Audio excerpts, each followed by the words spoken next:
Welcome to our next in our series of webinars with fantastic business leaders. Today, we are joined with three people that I would consider three of the stronger leaders that I've ever worked with. They're also in what I call senior positions within their team. What basically means is they have to get all the work done and they don't get any of the glory. They just get all the work done. So you guys should all be nodding your heads at that. No, your bosses might see that. Don't. So let's get going here. So in our upper left corner, we have Miss Kate Flynn is the COO of Kraun Electric, which is located in St. Catharines, Ontario. Kraun operates throughout southern Ontario in commercial, residential, and industrial sectors. Case, that right off the bat, a flub. Kate is a force of nature and an incredibly strong leader. Her focus is on developing a team of professionals that are both accountable and team focused. Great to have you here, Kate. Thanks for making the time. Right below Kate, looks like the Brady Bunch, right? Right below Kate is Mandy Wychreschuk. I blew that. I'm sorry.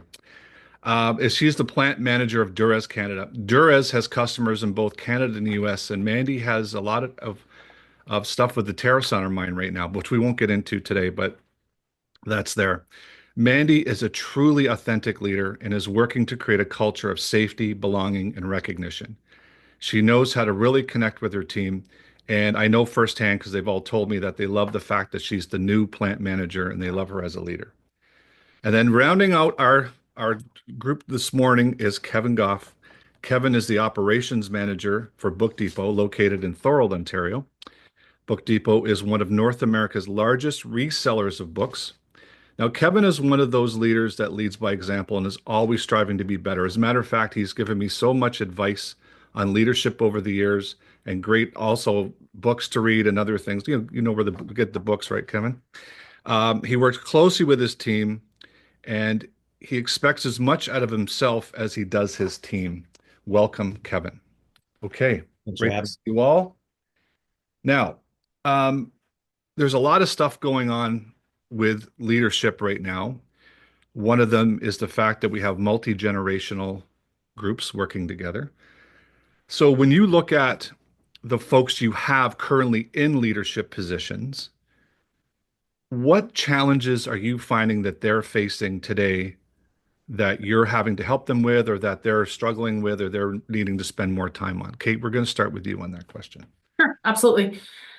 So I think if we look at today, we won't get into tariffs, but I think leaders are dealing with sort of a trifecta right now, as at least here at Kraun. So we are looking at what are the economic impacts going to be this year, and how can we lead through those. Um, we are also dealing with the labor shortage is a reality, and so and in the trades perhaps more heightened. So we've definitely felt that firsthand in the last year as we look to continue to grow the team. And one of the things we won't do is sacrifice our values when hiring. So sometimes you do have to, take that shortage a little bit longer as we ensure that we're looking for the right fit for our team.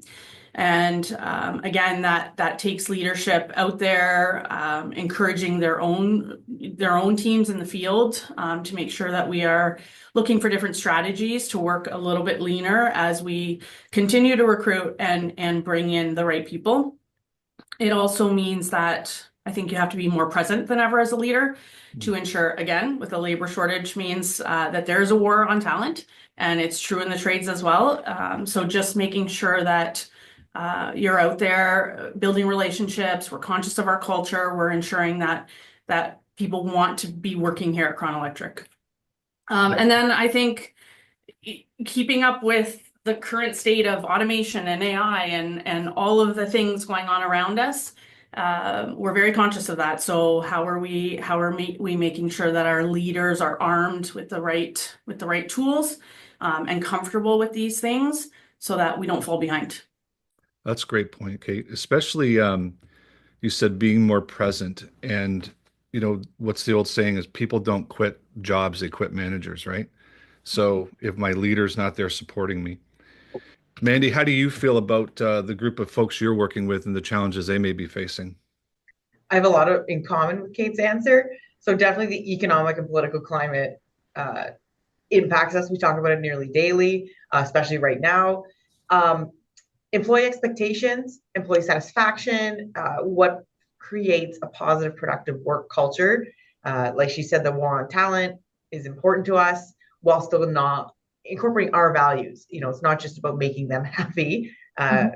we won't compromise who we are and how we do it, uh, but want to listen and learn. Your question was really interesting about multi-generational. That is a challenge. Um, Varying work-life balance interests and changing what has always been done. We can't just do nothing. We have to evolve. We have to look at what is out there that people want and what we can reasonably incorporate. That is a reality. We can't just be a dinosaur that doesn't change. We shouldn't be. Absolutely. Absolutely. So when you say multi-generational, it leads into succession, right? So who are the leaders coming up? And we'll get into that a little bit later about some of those factors. Kevin, what about the leaders you work with? And you have multi-tiers at Book Depot. You have a team lead, a group lead, manager level, and senior folks, right? So, Yeah, so I think there's a couple key factors. Both Kate and Mandy hit the nail on the head. You're looking at the social economical impact of your staff, and what's going on in the market, how they're managing personally versus the needs of the business, right? So we're always of the mindset of, what's best for the business, but what's best for the people. right. But I think leaders oftentimes will struggle with making a business decision or making a decision that's best for the employee. So that's one of the things that's top of mind. Also explaining why, right? Most leaders don't do a fantastic job of explaining why, what's in it for the employee, what's in it for the company. So that's something we're really pushing our leaders to learn more, how to explain the why. And then finally, getting stuck in the day-to-day, right? We want our leaders to be engaged, connecting with everybody every single day, promoting that culture, promoting that productivity in the workplace.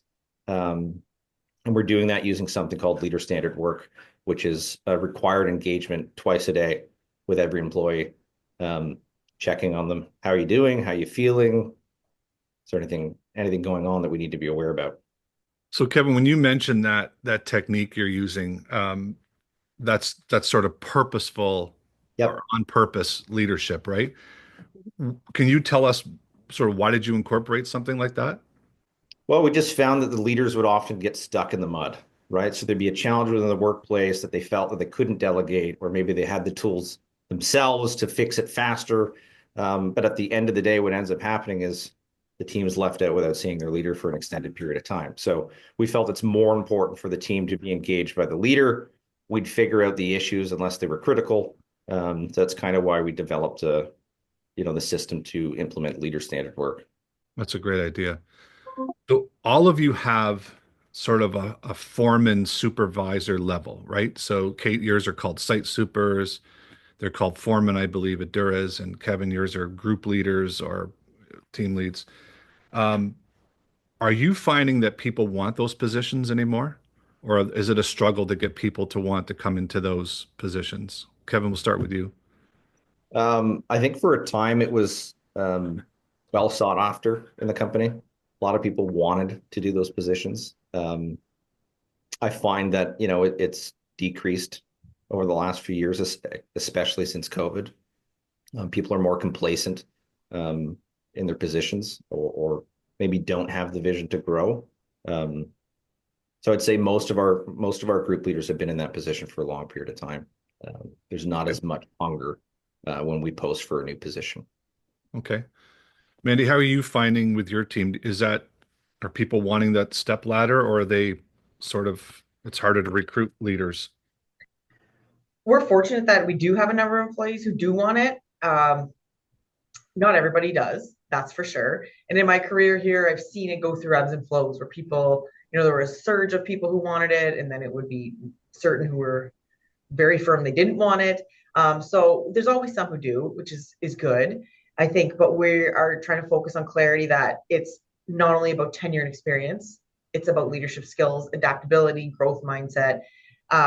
So maybe when we talk more deep about that, some fall away That's Yeah. for sure. But I'm happy that we have a number that are interested. We have Ex- people who proudly want to be lifers. Lifers. Okay. Yeah. That sounds good.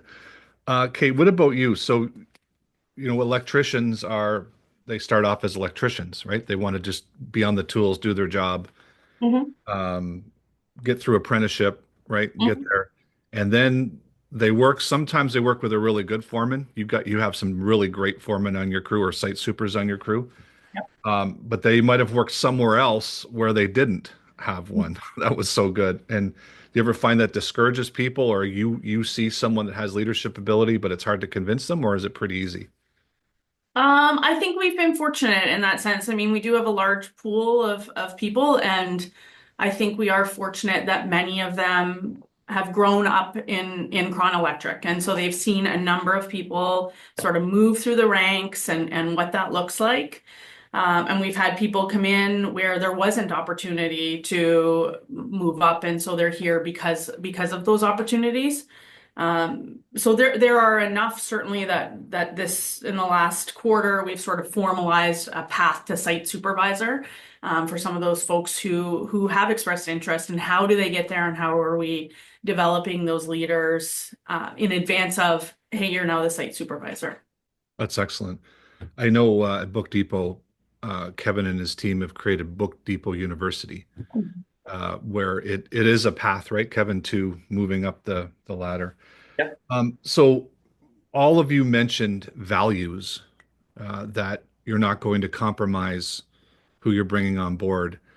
Kevin, I know at Book Depot there's beautiful signage around the building with really good values, and I know that the CEO and the president of your company talk about it constantly at your town halls. Kate, I know yours has an acronym, Spark, Mhm. right? And Aaron wears his hat with his diamond on it, or whatever. And then Mandy, you guys have been working on your values a lot lately in trying to solidify them with your team. Trying to make an acronym. That's right. We That's can't next. make one. That's next. Makes it much easier, Mandy. Pardon Yeah. me? It makes it much easier to get them out there and spread the word.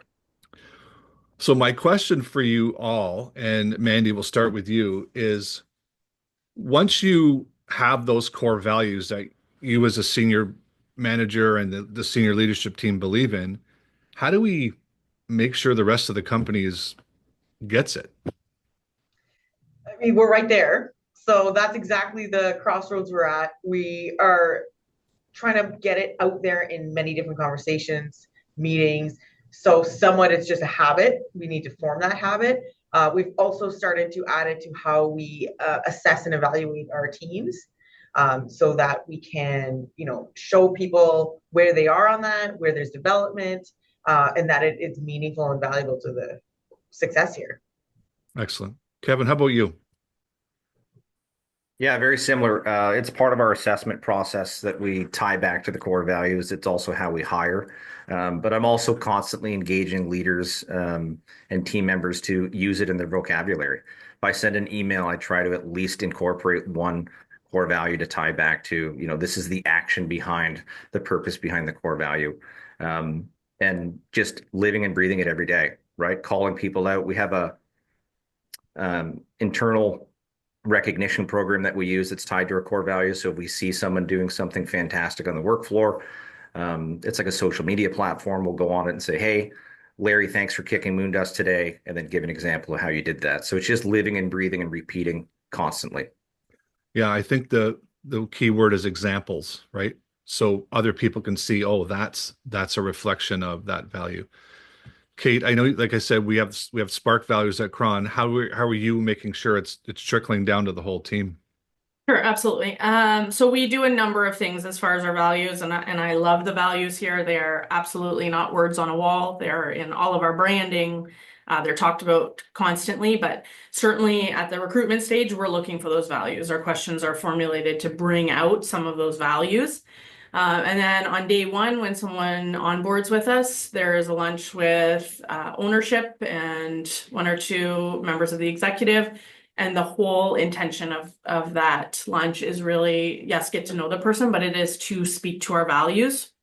Our values are shaped so that each word in each word that formulates spark is both internal facing. So we give examples of how it shows up internally and externally. How does it show up with our vendors or suppliers?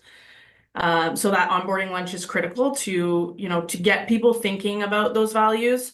Like Kevin, we have Motivosity. It's a social media platform internally for Kraun where the guys give bucks and you earn money to buy gear and gift cards.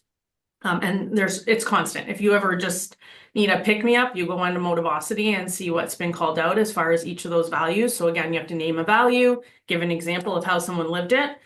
And then we have annual Spark Awards. So we have service, potential, authenticity, and relationships and knowledge. And we go through a nomination process. You can nominate anyone in the company for those values. And then we have a winner for each value every year. So there's a reward for that.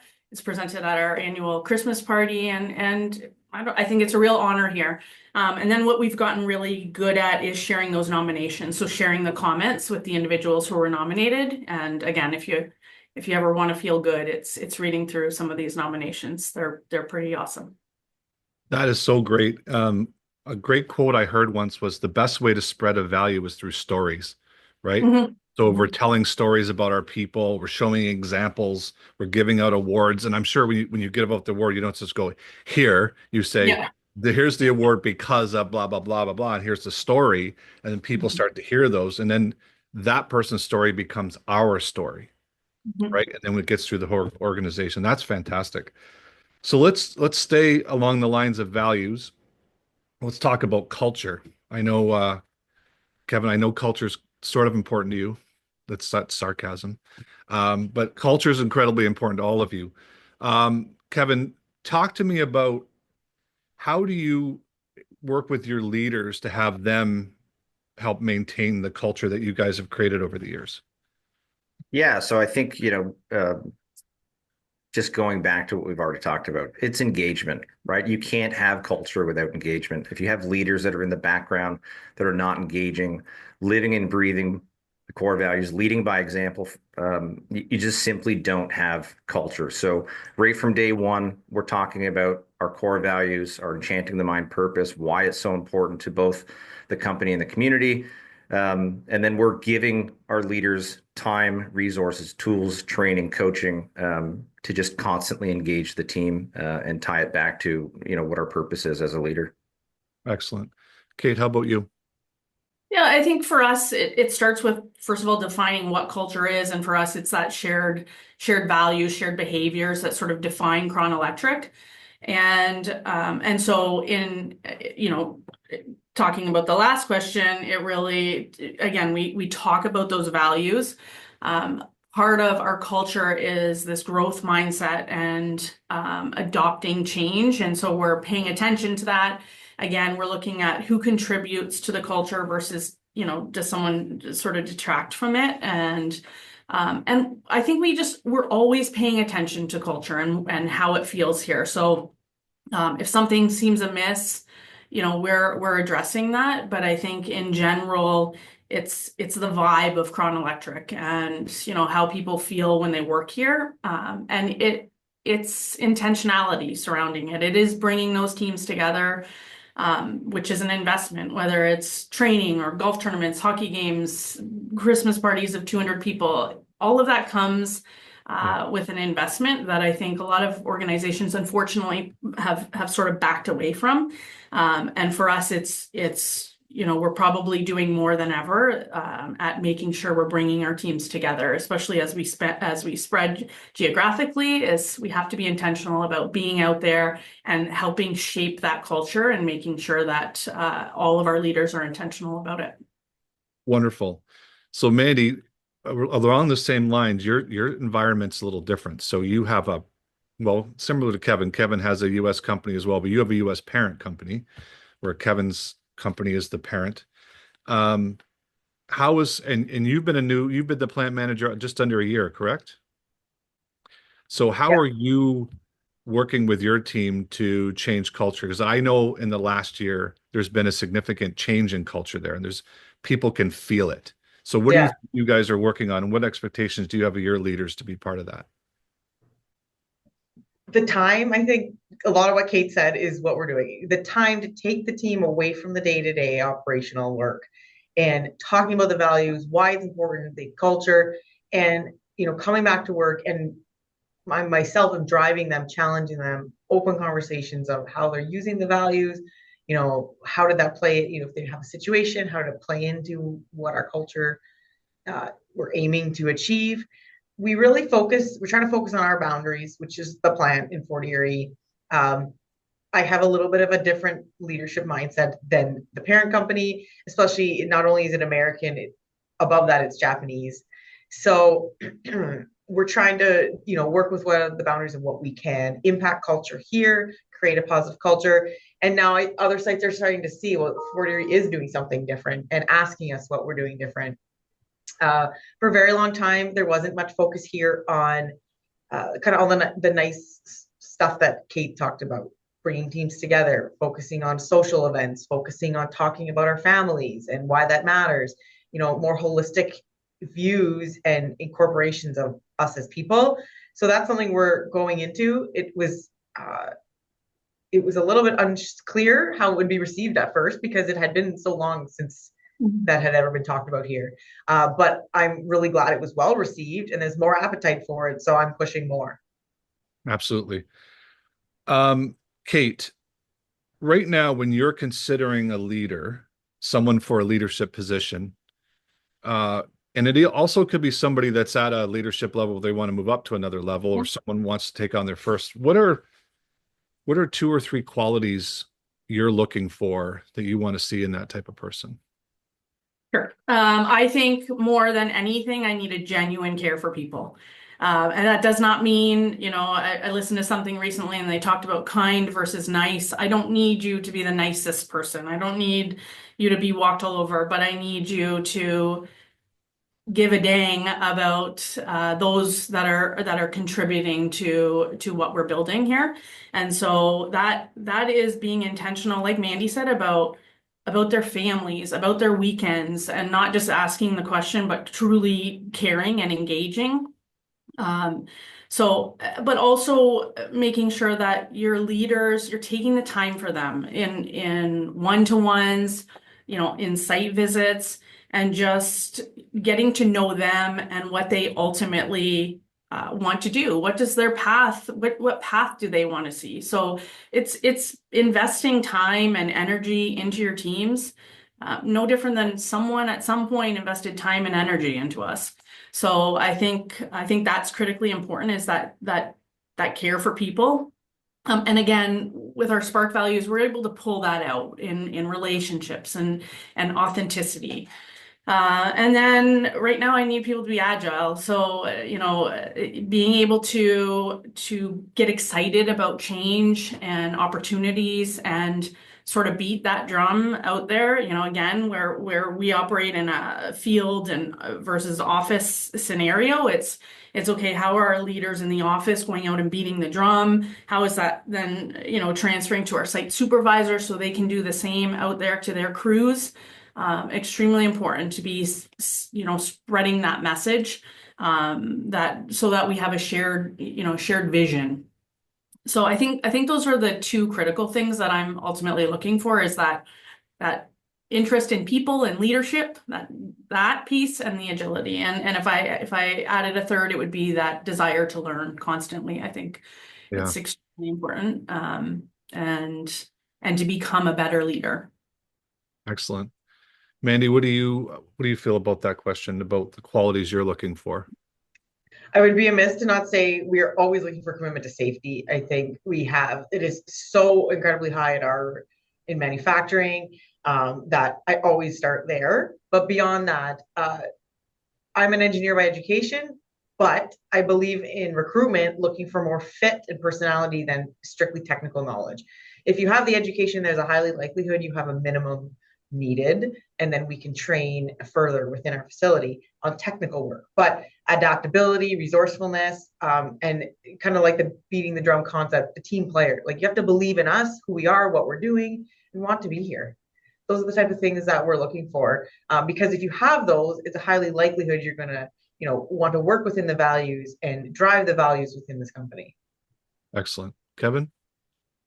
Yeah, stemming off that, it's loving what you do, regardless of what you're doing, right? So caring about yourself, caring about people, having influence, being able to influence based off our core values, based off our core purpose and the direction of the company.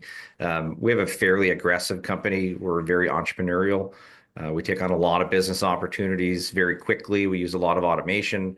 So we just need our leaders to be highly engaged, emotionally intelligent, and really just having ownership thinking every step of the way. Excellent. You guys have mentioned change a few times in our conversation, and there's no change happening right now in the world at all.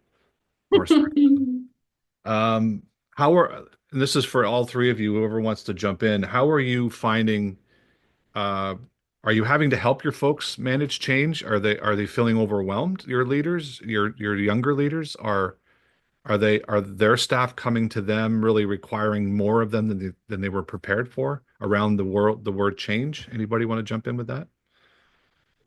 So I can speak to just the fact that, again, in our recruitment, we're looking for some of that. Is this person going to be comfortable with change? Trying to pull that out, because it is so important. Again, we're a growing company with aggressive growth goals, and so we have to be changing. We have to be paying attention to what's going on out there and be pivoting as needed. But I do think, for us, even at our quarterly town halls, it is, the voice of our CEO sort of bringing some comfort to some of that change, and talking about, to Kevin's point earlier, talking about the why. Why are we doing this? And when we are making a change, letting them know if this is going to be, are we just trying something here and we're gonna see how it goes, paying attention to those things. But supporting my leaders in the event that they need help with some of the messaging, I think that's important. Is what is the messaging we're sharing, so that we all make sure we're on the same page as people go out and speak to their teams. That's why the town hall is a very useful tool for that, is getting that out to everyone at the same time. But I think it's part of our DNA, is that we're typically pretty comfortable with change. Okay. Kevin or Mandy, would you like to jump in? Yeah, I mean, one of our core values is we eat the stinky cheese. So it's about, going into uncharted waters, doing things we've never done before. It's how we hire. We want people to be comfortably uncomfortable, and seeking new opportunities. And that's where ownership thinking comes into play, right? We do daily huddles to communicate. We have monthly newsletters. And the big thing is the why. Get the why out before the initiative. Talk about it, beat that drum, hammer it down for a week, a month if you have to, and say, okay, here's the launch date. We're all going to do this together. Here's why we're doing it. And those are things on the larger scale, but on the smaller scale, try it. Talk about it. If someone brings you an idea, bounce it back to them and say, okay, how can you help put this through? Let's test it. Let's do a detailed time study. Let's figure this out. Yeah, give people the opportunity. Mandy, any thoughts on change with your group? I mean, very similar to what they both said. I think communication, that's one of our core values, ability to communicate and being ahead of employees making a story in their head. So being proactive with communication, explaining the why, all the same things that Kate and Kevin talked about. And sometimes the best we do, there's still something that triggers it. I couldn't be ahead of Trump, obviously. But I still had people at my office door with very big stories in their head.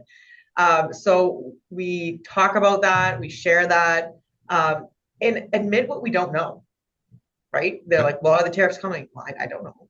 I don't actually know, but this is what we're going to do. This is what we're watching. These are the 3 plans we have up in the air. And I think they appreciate that. They respect that.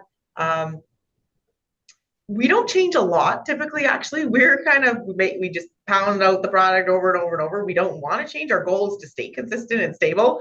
But what's changing around us is the political climate, the economical climate, Canada's cost comparison to the US to Asia. We're dealing with that, being an Asian organization. So that's changing around us, and how we navigate that stability within that is kind of more our focus. That's right. Okay. So let's talk about how you're developing leaders. What specific tools or techniques have you guys used to develop those leaders, the current ones in current positions or ones that you want to grow? So Kevin, I mentioned you have Book Depot University. Give us some examples of what's involved in that. Yeah, so a few years back, we launched Book Depot University. The idea is just continuous education every step of the way. It's not good enough to go to a seminar twice a year and then I'm a good leader, read this book. So we develop courses for all levels of leadership, from junior leaders to executive leaders. Sometimes we'll intermingle so that a junior leader is with an executive leader. So there's like a open mentorship program happening. We do career coaching every year with our employees. There's a merit program that's tied to growth. Yeah, we give people the opportunity to join BDU and be a facilitator. So if there's an interesting topic, from lean thinking to how to have a difficult conversation to change management, whatever it might be, we drive that through BDU. And then we have a learning management system where staff can go, during work hours, log in, take some quizzes, look at some work, review what we're working on, and sign up and just open up opportunity, essentially, is what we do every step of the way. That's excellent. Kate. I think there's still a large opportunity for growth in this area, but I will say in the last year, I think we've been very intentional about this as well. So again, I joined the company 2.5 years ago. Typically in a trades environment, from my experience, you will have your best electrician, your best carpenter, your best plumber out there leading sites. And they don't necessarily have the tools in their tool belt as far as that leadership training. And so one of the things when I came in, Larry, was to reach out to you, of course, and to try to arm them with these resources. Because I've seen it work in the last decade, working with you and bringing you in to develop some of these leaders who sometimes some of this is a little bit uncomfortable for them, but we're far better off because of it. And so again, we spent a year bringing those site supervisors and project managers into one session, our leadership team into another session. And I think there was some discomfort at the beginning, but I think everyone is a stronger leader because of that. And now we topped that off at the end of the year. We did our first annual leadership retreat, took everyone away for a couple days, and did some really awesome exercises, had some great speakers there, and it was incredible. So hopefully it's first annual. But that was an opportunity to really thank them for engaging in the training and to further develop them. And now they have ongoing coaching with yourself, Larry. Of course, you know that. I paid Kate to say all this, by the way. And that's also proving very fruitful. And so outside of that, it's really paying attention to what do people want to learn. We have so many softwares here that what opportunities are there to dive into some of those software so that they can become super users. On the AI front, we're starting a lunch and learn series next week to try to get some of our leadership team comfortable with some of the discomfort that lies around this. So again, just paying attention. I'm always listening to what other people are doing here so that we can try to leverage some of that. And I love learning. I've been very fortunate to be given lots of opportunities. So just paying attention and trying to deliver that to team members who are seeking it out. That's wonderful. Mandy, any thoughts on developing your leaders? Oh, got a few more plugs for you, Larry. So we're a bit junior to what Kate mentioned, but we have begun the journey with you on our hourly supervisory staff doing, some more intense leadership training that was very uncomfortable for many of them, but really demonstrating to them the commitment that this is what you need to be a successful leader here. It's no longer our equivalent of, you've been running our equipment for 20 years, same as the best electrician. That is not the only attribute we need for you to lead these teams. So committing the time to the training, committing in a routine basis. So even for our upper leader management team, it's been our success is starting to build because we're doing strategic planning with your help on a routine basis, holding them accountable to it. And my goal is really to empower and give them ownership, of doing this, of using this information, of this training. Otherwise, it's a seminar and then we come back to work and go back into the nitty gritty. And so pulling us out of that and committing to it, we're starting to see the benefits of it. And I think that's changing culture. Yeah, so glad you used the word ownership because I know all three of you, that's a killer word for all three of you. That you, if someone like Kevin said, someone brings me an idea, I say, great, how you going to do it? Right? It's not now what's on me. It's like how you can be part of this. I love that, and all three of you are doing that.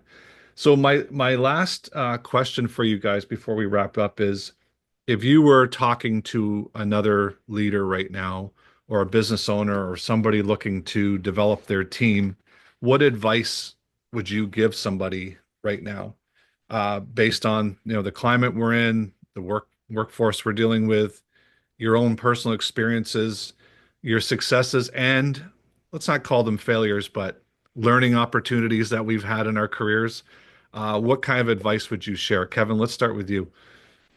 Yeah, I think first and foremost, all the information we're taking and sharing together, one size fits all does not work, right? So understanding the people that you work for, that work on your team, never stop learning, and just building that rapport, as Kate said earlier, right? Get to know them. Like you can't influence those that you don't know.